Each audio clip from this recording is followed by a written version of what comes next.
Good evening, my students. In today's lesson, we shall look at position, distance, and displacement.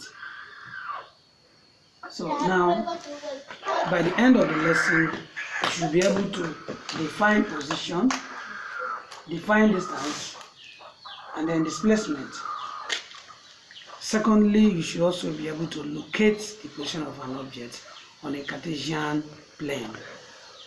Now let's look at the definition of position. Position is defined as the location of an object at a particular point in time.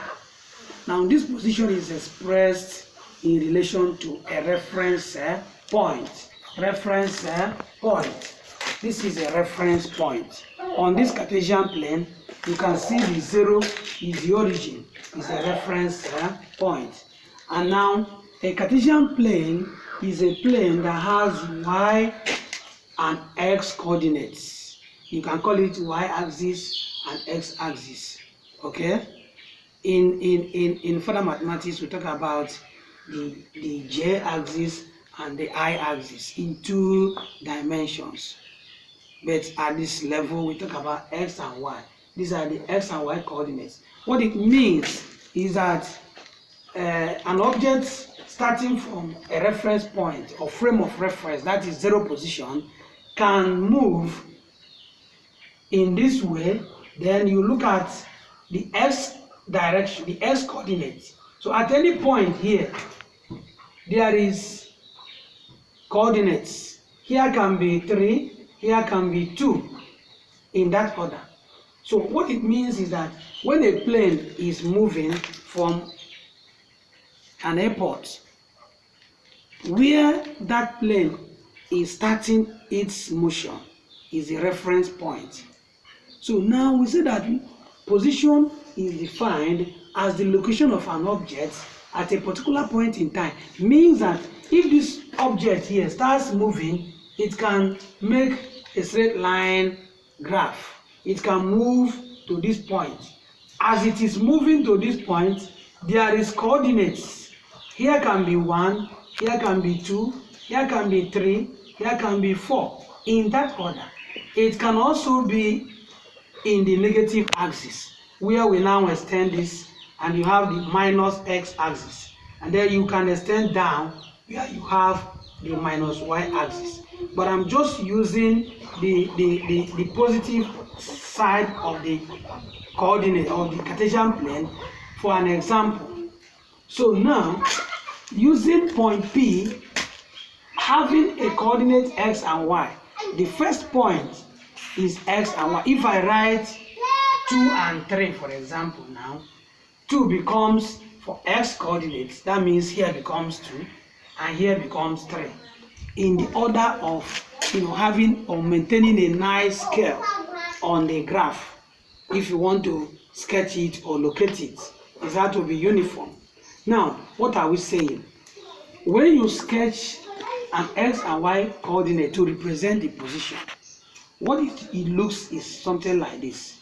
I'm just using a straight line to show that if an object starts from 0 and moves in this direction, in bearing, we talk about the north, the east, the west, and the south. But then, we are only using the x and y coordinates to show. What it means that if I move like this, due north. Okay, let me start like this. If I move like this, I'm moving due north. If I come like this, like in vectors, I'm moving due south. If I go like this, I'm moving due east. If I go like this, I'm moving due west. But then, where did I start the journey?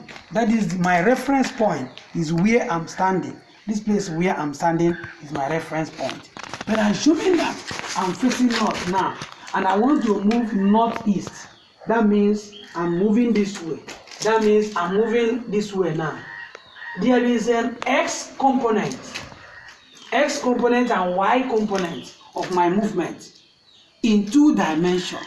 2 dimensions is that you have a y-axis and x-axis. If it is A level, we talk about x, y, z.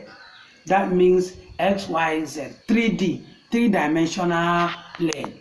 But here we are talking about Cartesian plane or Cartesian coordinates. So that I have used this x and y, which means that here at this point P here, what is represented on the graph is that x is 2, y is 3. Now 2 and 3 are the coordinates. One complements the other. So whenever a plane is moving, maybe northeast, for example, there is a y component and an x component of that motion. Even an ordinary object moving. And that place you are starting your motion or your movement is called the reference point. Here is the reference point. Now, let us look at examples of objects on a Cartesian plane. I have given some questions here. We said locate the position of the following on a Cartesian plane. Are you getting me? Are you following?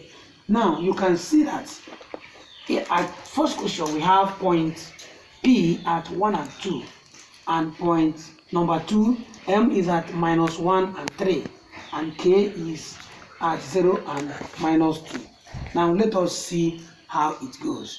All these P, M, and K are representing objects. In physics, objects can be said to be, it could be an aeroplane, it could be a human being, it could be a bicycle, it could be a bird, it could be any flying object. Okay? And then generally we call them bodies, when bodies are in motion. Okay? And then for it to move, there must be a starting point or reference point. That is what we are taking now. The reference point and then the position. And I said that position is defined as the location of an object at any particular point in time. So the position can start from here at the reference point. The object moves in this direction, maybe northeast. And then you now see that if it is stopping here, there is a y component. Probably here might be 1.5 or 2. And then there is an s component. If you scale the graph very well, in a nutshell. So now let us look at these examples.